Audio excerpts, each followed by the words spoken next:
Hello বন্ধুরা, কেমন আছেন সবাই? নিশ্চয়ই ভালো আছেন। আজ আমরা নবম এবং দশম শ্রেণীর হিসাব বিজ্ঞান বইয়ের দশম অধ্যায়ের সৃজনশীল প্রশ্ন নাম্বার 5-এর সমাধান নিয়ে আলোচনা করব।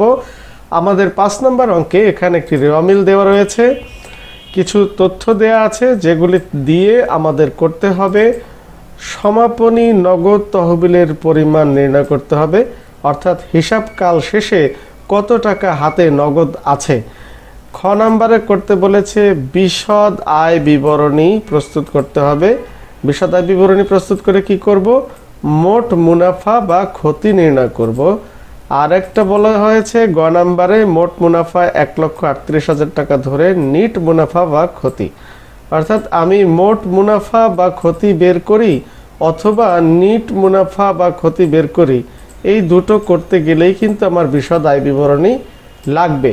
কিন্তু যেহেতু এখানে দুইবারে করতে বলেছে, প্রথমবারে হচ্ছে মোট মুনাফা বা ক্ষতি নির্ণয়, দ্বিতীয়বারে বলেছে নিট মুনাফা বা ক্ষতি নির্ণয়, তবে এখানে নিট মুনাফা নির্ণয় করার সময়ে যে মোট মুনাফাটা দরকার হবে সেটা এখানে বলে দিছে যে কত টাকা মোট মুনাফা ধরতে হবে। তাহলে আমরা প্রথমেই অঙ্কে চলে যাব। তবে অঙ্কে চলে যাওয়ার আগে অন্যান্য তথ্যের দিকে একটু দৃষ্টি দিতে হবে, কারণ যখন আমরা রেওয়ামিল থেকে এইখানকার তথ্যগুলি নেব তখন যাতে আমাদের মাথায় থাকে যে কোন কোন তথ্যের সাথে যোগ বিয়োগ গুণ ভাগ বা কী কী করতে বলা হয়েছে সেই সব বিষয়। প্রথমেই বলা হয়েছে নগদে পণ্য বিক্রয় 15,000 টাকা যা হিসাবভুক্ত হয় নাই। তাহলে কি ঘটনা ঘটেছে? এইখানে 2 নম্বরে যে বিক্রয় দেয়া আছে 3,50,000 টাকা, বলছে যে এটা তো দেয়া আছেই, সেই সাথে একটা ঘটনা ঘটছে যে ভুলে 15,000 টাকার পণ্য বিক্রয় সেটা এই 3,50,000 টাকার ভিতরে নাই, মানে এর বাইরে। তার মানে কি আমার বিক্রয় এখানে 3,50,000 দেখাচ্ছে, আসলে বিক্রয় হওয়ার কথা ছিল 3,50,000 যোগ এই 15,000, অর্থাৎ 3,65,000 টাকা পণ্য বিক্রয় হওয়ার কথা, এই বিক্রি হিসাবে দেখানোর কথা ছিল। তাহলে এইটা এখন আমরা যখন বিক্রয় যেখানে নেব সেখানে এই যে অলিখিত বা হিসাবভুক্ত হয়নি যে টাকাটা, এই টাকাটা কিন্তু যোগ করে দিতে হবে। এরপরে আছে কুঋণ। কুঋণের এই এন্ট্রি বা সমন্বয় কিন্তু আমরা বহুবার করেছি। কুঋণ কিভাবে করতে হয়? প্রথমত হচ্ছে কুঋণ, এইখানে এই যে টাকাটা দেয়া থাকবে সেই টাকাটা নতুন কুঋণ, এবং যে টাকাটা পার্সেন্টেজ হিসাবে ধরতে বলবে নতুন কুঋণ সঞ্চিতি, সেটাও আমার নতুন কুঋণ সঞ্চিতি। আর রেওয়ামিলে যেটা দেয়া থাকে সেটা হচ্ছে পুরাতন কুঋণ। যদি ক্রেডিট পাশে থাকে সেটা কুঋণ সঞ্চিতি, আর যদি ডেবিট পার্শ্বে টাকাটা থাকে তাহলে হচ্ছে কুঋণ, শুধু কুঋণ। হ্যাঁ, তাহলে আমরা যেটা করি যে নতুন কুঋণগুলি যোগ করি, পুরাতন কুঋণগুলি বিয়োগ করি, সেটা করতে হবে। যখন আমরা কুঋণ বা এই 7 নম্বর আইটেমটা নেব তখন এইটা আমরা দেখব। ব্যবসায়ের মামলা পরিচালনার খরচ প্রদান, তার মানে আইন খরচ যদি থাকে, আইন খরচটা কি হয়েছে? আইন খরচ বলা হয়েছে যে 5,000 টাকা আইন খরচ করা হয়েছে, যেটা হচ্ছে হিসাবভুক্ত করা হয় নাই। ওকে ফাইন, হিসাবভুক্ত না করলে আমরা এখন অঙ্ক যখন করব তখন আমরা সেটাকে হিসাবভুক্ত করে নিব। 4 নম্বরে বলা হয়েছে অলিখিত আন্তঃফেরত। আন্তঃফেরত মানে কি? বিক্রয় ফেরত। আর বহি ফেরত মানে কি? ক্রয় ফেরত। অর্থাৎ এইখানে যে পণ্য ক্রয় দেখানো হয়েছে 1,90,000 আর বিক্রয় 3,50,000, এর থেকে আমরা যখন এই ক্রয় আইটেম বা বিক্রয় আইটেম নিব তখন এই আন্তঃফেরত বহির্ফেরত সেটা থেকে বাদ দিয়ে তারপরে নিতে হবে। এই হচ্ছে মনে রাখার বিষয়। তাহলে আমরা ক নাম্বারে চলে যাব সমাপনী নগদ তহবিলের পরিমাণ নির্ণয় করার জন্য। প্রথমে আমরা একটা ঘর করব, এরকম প্রতিষ্ঠানের নাম, আমি যেই জিনিসটা করতে চাই কি করব? সমাপনী নগদ তহবিলের পরিমাণ নির্ণয় করব। তো কত সালের জন্য প্রস্তুত করব আমরা? 2017 সালের 31 ডিসেম্বর তারিখের জন্য। আচ্ছা, আপনি যদি এখানে কোনো ছক না করেন সেটাও আপনি করতে পারেন, কারণ সমাপনী নগদ তহবিল নির্ণয় করার জন্য নির্ধারিত কোনো ছক বলে দেয়া নাই, আপনি ছক ছাড়াও করতে পারেন। এখন সমাপনী নগদ তহবিল আমি কিভাবে নির্ণয় করব? সমাপনী নগদ তহবিল নির্ণয় করব যে আমার বছরের শুরুতে কত টাকা হাতে নিয়ে আমি শুরু করেছি, তারপর আমার হাতে কত টাকা নগদ আসছে, কত টাকা গেছে নগদ, তার ভিত্তিতে আমি সমাপনী নগদ তহবিলটা নির্ণয় করব। তো প্রথমেই আমার যেটা দরকার হবে যে প্রারম্ভিক হাতে নগদ, অর্থাৎ opening cash balance. Opening cash balance আমি পাবো কোথায়? রেওয়ামিলের ভিতরে। আমরা যেমন মজুদ পণ্য যখন নেই, ওপেনিংটা পাই কোথায় বা প্রারম্ভিকটা পাই কোথায়? রেওয়ামিলের ভিতরে। আর ক্লোজিংটা বা হচ্ছে সমাপনীটা পাই হচ্ছে কি সমন্বয়ের ভিতরে। যাই হোক, যেহেতু প্রারম্ভিকগুলি সব হচ্ছে এখানে দেয়া থাকে, অর্থাৎ রেওয়া মিলের ভিতরে দেয়া থাকে, তাই এখানে যে হাতে নগদের আইটেমটা আছে, এই হাতে নগদের আইটেমটা হচ্ছে প্রারম্ভিক হাতে নগদ। তাহলে আমরা প্রথমে প্রারম্ভিক হাতে নগদ যেই টাকাটা সেটা আমরা নেব। প্রারম্ভিক হাতে নগদ কত? 15,000 টাকা নিয়ে নিলাম। তারপরে কি নেব? তারপরে এখানে দেখেন সমন্বয়তে বলা আছে নগদে 15,000 টাকা পণ্য বিক্রয় করেছে। নগদে, এখানে কিন্তু নগদ কথাটা উল্লেখ করা আছে।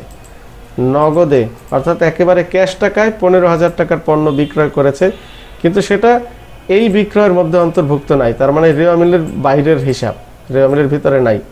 তাহলে আমরা এইটাও নিতে পারি, কারণ নগদ টাকা আসছে এখানে 15,000 টাকা, আর নগদ বিক্রি করলাম আরও 15,000 টাকার পণ্য, তাহলে এ টাকাটাও আসবে। তাহলে আমরা কি লিখতে পারি? যোগ নগদে পণ্য বিক্রয় 15,000 টাকা। এবার দেখতে হবে আমার হাত থেকে ক্যাশ কিছু চলে গেছে নাকি।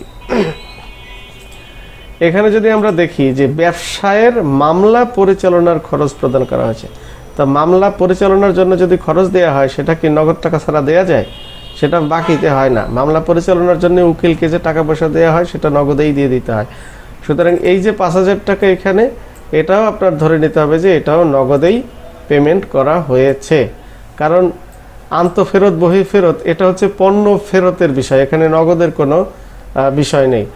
এমনকি কুঋণ এবং কুঋণ সঞ্চিতি এখানেও নগদের কোনো বিষয় নেই। তাহলে 3 নম্বর আইটেম যেটা এখানে 5,000 টাকা, যেটা একটা খরচ হয়ে গেছে অর্থাৎ টাকাটা দিয়ে দেওয়া হয়েছে, সেটা বাদ দিয়ে দিতে হবে। এই 15,000 আমার টাকা আমার হাতে ছিল, তারপরে পণ্য নগদে বিক্রি করে আরও 15,000 টাকা পেয়েছি, এরপরে মামলা খরচ বা আইন খরচ হিসাবে আমার চলে গেছে আরও 5,000 টাকা। তাইলে এখন আমার হাতে কত টাকা থাকবে? 15 15 30, 30 থেকে 5,000 বিয়োগ দিলে কত থাকবে? 25,000 টাকা।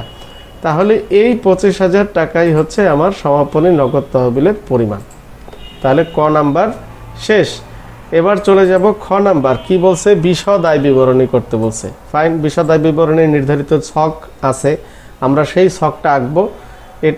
একে কি করব? আমি সেখানে শুধু মোট মুনাফা বা ক্ষতি নির্ণয় করব। তো প্রথমে ছকটা আমি আঁকি। ছক আঁকলাম, এখানে প্রতিষ্ঠানের নাম দিলাম, বিশদ আয় বিবরণী, আংশিক কথাটা লিখলাম, কারণ এখানে শুধুমাত্র আমি মোট মুনাফাটা বের করব।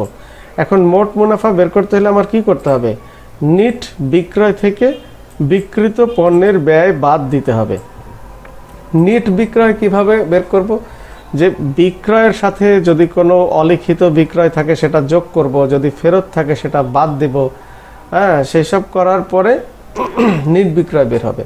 আর বিক্রিত পণ্যের ব্যয় কিভাবে বের হবে? এর আগের অঙ্কটাই আমরা করেছি। বিক্রিত পণ্যের ব্যয় কিভাবে বের করতে হবে সেরকম একটা ফর্মুলা দেয়া আছে, যে বিক্রিত পণ্যের ব্যয় বের করতে হলে আমাদের প্রারম্ভিক মজুদ পণ্যের সাথে ক্রয় যোগ করতে হবে, এবং ক্রয় সম্পর্কিত যদি অন্য কোনো খরচ থাকে ক্রয়ের সাথে রিলেটেড, সেগুলি যোগ করতে হবে। সেখান থেকে সমাপনী মজুদ পণ্য বিয়োগ দিতে হবে, তাহলেই আমরা বিক্রিত পণ্যের ব্যয় পেয়ে যাব। তাহলে নিট বিক্রয় বের করব। প্রথমেই আমরা লিখব হচ্ছে বিক্রয়। বিক্রয় নামে যে আইটেমটা আছে কত টাকা? আমরা জানি 3.5 লক্ষ টাকা এখানে বিক্রয় আছে, যেটা রেওয়া মিলে দেওয়া আছে 3.5 লাখ টাকা। আচ্ছা, যে বিক্রয় আইটেম, এখন এই বিক্রয় থেকে কিন্তু আমার একটা ফেরত ছিল, কি আন্তঃফেরত ছিল, কত টাকা? 2,000 টাকা। তাহলে এই 2,000 টাকা বাদ দিতে হবে। সেই সাথে এইখানে একটা বিক্রয় ছিল 15,000 টাকা নগদে, যেটা বিক্রয় করা হয়েছিল কিন্তু হিসাবভুক্ত করি নাই। তাহলে এখন হিসাবভুক্ত করব। তাহলে কি হবে? 3.5 লক্ষ টাকার সাথে এই 15,000 টাকা যোগ হবে, এবং ফেরতের যে 2,000 টাকা এইটা মাইনাস হবে। তাহলেই আমরা কিন্তু নিট বিক্রয়টা পেয়ে যাব। অলিখিত নগদ বিক্রয়টা যোগ করব, আর বিয়োগ দিব অলিখিত আন্তঃফেরত 2,000 টাকা। তাহলে 3,50,000 সাথে 15,000 যোগ করলে হবে 3,65,000, সেখান থেকে 2,000 বিয়োগ দিলে 3,63,000 টাকা হবে। তাহলে নিট বিক্রয় পেলাম কত? 3,63,000। এবারে বিক্রিত পণ্যের ব্যয় কিভাবে? প্রথমেই হচ্ছে প্রারম্ভিক মজুদ পণ্য যাবে। প্রারম্ভিক মজুদ পণ্য কোথায় পাবো? রেওয়া মিলে পাবো। এখানে প্রারম্ভিক মজুদ পণ্য দেওয়া আছে কত? 40,000। তাহলে আমরা 40,000 নিব।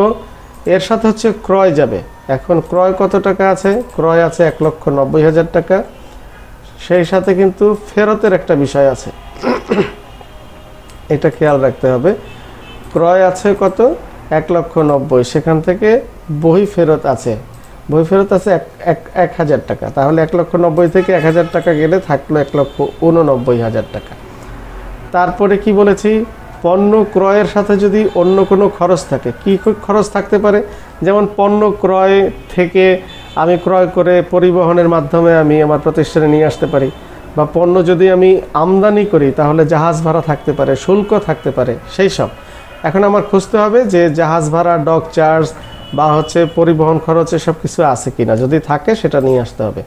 তাহলে আমার এখানে যদি দেখি, এই যে এখানে পরিবহন খরচ আছে 3,000 টাকা, এইটা নিতে হবে। তারপর হচ্ছে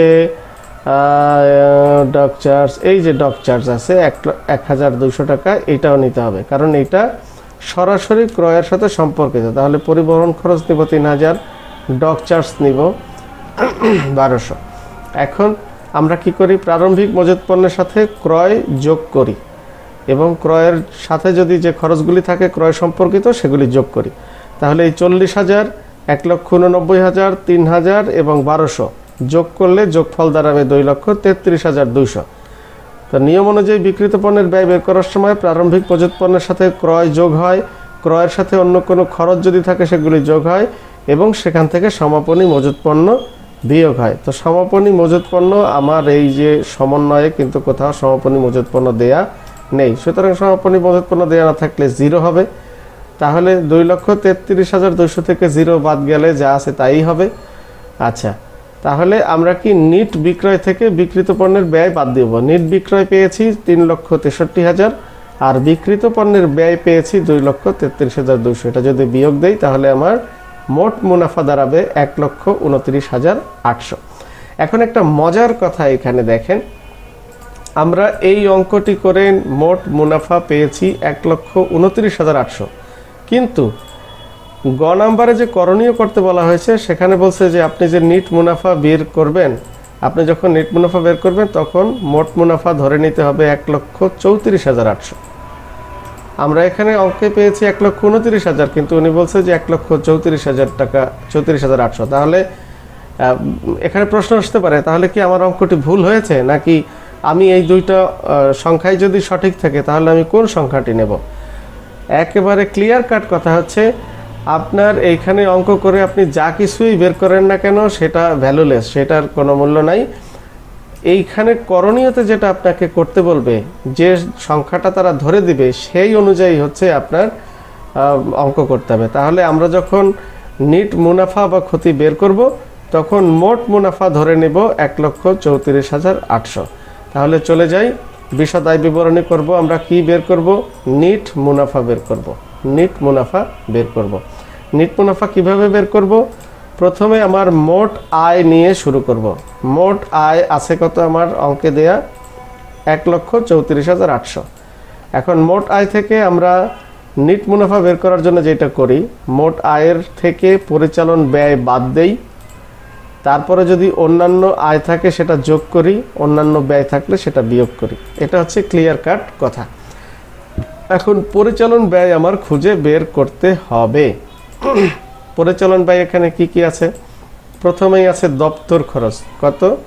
65,000 টাকা। তাহলে আমরা দপ্তর খরচ নেই প্রথমে 65,000 টাকা।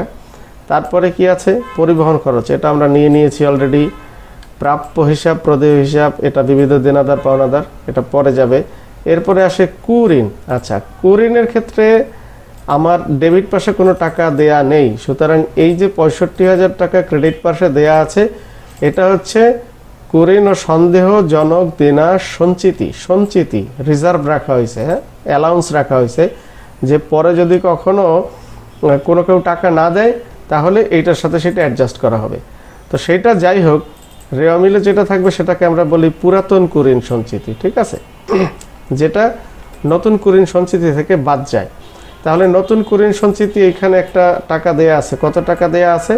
2500 টাকা। প্রথমে আমরা এই 2500 টাকা নিয়ে নিব, কুঋণের প্রথমেই যে টাকাটা 2500 নিয়ে নিব। ওকে, ফাইন। তারপরে কি বলছে যে কুঋণ হিসাবে 2,500 টাকা অবলোপন করতে হবে, করলাম, এটা শেষ। এবং সম্ভাব্য কুরিনের জন্য, মানে সম্ভাব্য কুরিন বলছে যে আমি যাদের কাছে টাকা পাই, তাদেরকে কি বলে?